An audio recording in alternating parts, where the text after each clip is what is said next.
ഒരു എഗ് ബിരിയാണി പോലെ ഒന്ന് ഉണ്ടാക്കാമെന്ന് കരുതിയാണ്. ഞാൻ എൻ്റെ ഇഷ്ടത്തിനൊന്നും ഉണ്ടാക്കുവാണേ. ഇതിലെന്തൊക്കെയുണ്ടെന്നറിയാമോ?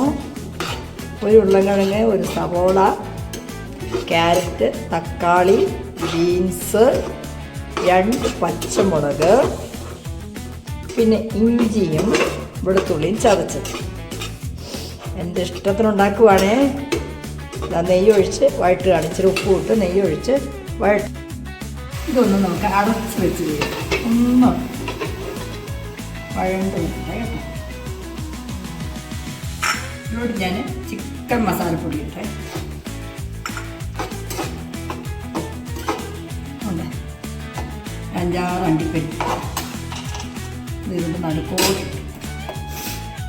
അത് നേരത്തെ വഴറ്റിയപ്പം വഴട്ടാൻ മറന്നുപോയി. ഓക്കെ, 4 മുട്ട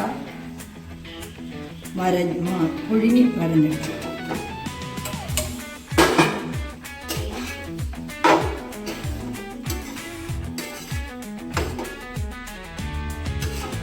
ഒരു മിനിറ്റ് ഒന്ന് അടച്ചേക്കും. ആ മുട്ടയിലോട്ട് മസാലയൊക്കെ ഒന്ന് പിടിക്കട്ടെ. ആ, നല്ല മണം വരുന്നുണ്ട് കേട്ടോ. നല്ല മണം വരുന്നുണ്ട്.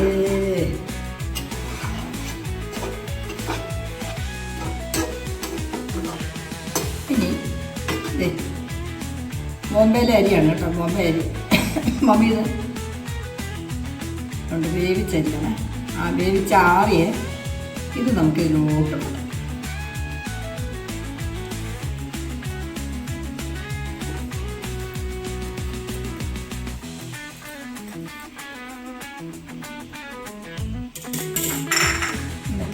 നല്ല ഞാനിതെല്ലാം കൂടെ ഒന്നും കൂടെ പൊത്തി വയ്ക്കുവാണേ.